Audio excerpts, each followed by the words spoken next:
ನಮಸ್ಕಾರ, ನಾನು ನಿಮ್ಮ ಪ್ರೀತಿಯ ಪುತ್ತೂರು ಜಗದೀಶ್ ಆಚಾರ್ಯ. ಇವತ್ತು ನಮಗೆ ನಮ್ಮ ಕಾರ್ಕಳದ ಅಜಕಾರ್ನಲ್ಲಿ ಜ್ಞಾನಸುಧಾ ಕಾಲೇಜಿನ ಆವರಣದಲ್ಲಿ ಮಹಾಗಣಪತಿ ದೇವರ ಒಂದು ಬ್ರಹ್ಮಕಲಶೋತ್ಸವದ ವೈಭವದ ಆ ಒಂದು ಸಂದರ್ಭದಲ್ಲಿ ಕಾಲೇಜ್ ಸಂಸ್ಥೆಯಿಂದ ನಮಗೆ ಈ ಸಂದರ್ಭದಲ್ಲಿ ಭಕ್ತಿಗೀತೆ, ಭಾವಗೀತೆ, ಜನಪದ ಗೀತೆಗಳ, ತತ್ವಪದಗಳ ಗೀತೆಗಳ ಸಂಗೀತ ಗಾನ ಸಂಭ್ರಮಕ್ಕೆ ಒಂದು ಅವಕಾಶ ಮಾಡಿಕೊಟ್ಟರು.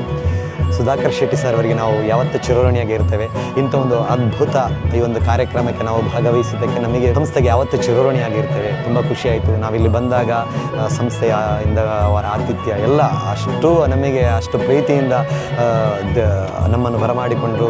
ದಿವಸಕ್ಕೆ ಎರಡೆರಡು ಕಾರ್ಯಕ್ರಮ ಇದ್ದರೂ ಕೂಡ ನಾವು ಆಯಸ್ಸಾಗಿ ಬಂದ ನಮಗೆ ಅದು ಗೊತ್ತೇ ಆಗಲಿಲ್ಲ. ಅಷ್ಟು ಪ್ರೀತಿ ತೋರಿಸಿದರೆ ಜ್ಞಾನಸುಧಾ ಕಾಲೇಜ್ ಸಂಸ್ಥೆಯ ಎಲ್ಲ ಸಿಬ್ಬಂದಿ ವರ್ಗಕ್ಕೂ ಸರಿಗೂ ಎಲ್ಲರಿಗೂ ನಾವು ಯಾವತ್ತೂ ಚಿರಋಣಿಯಾಗಿರ್ತೇವೆ. ಈ ಒಂದು ಕಾರ್ಯಕ್ರಮದಲ್ಲಿ ಇಷ್ಟು ಹೊತ್ತು ತನಕ ನಮ್ಮನ್ನು ಪ್ರೀತಿ ಇಟ್ಟು ಆಶೀರ್ವಾದ ಮಾಡಿ ಒಂದು ಪ್ರೋತ್ಸಾಹ ನೀಡಿ ಕಾರ್ಯಕ್ರಮವನ್ನು ಯಶಸ್ವಿಗೊಳಿಸಿದಂಥ ಎಲ್ಲ ಸಭಿಕರಿಗೂ, ಬಂದಂಥ ಎಲ್ಲ ಬಂಧು ಮಿತ್ರರಿಗೆ ಯಾವತ್ತೂ ನಾವು ಚಿರಋಣಿಯಾಗಿರ್ತೇವೆ. ಥ್ಯಾಂಕ್ ಯು, ಧನ್ಯವಾದಗಳು.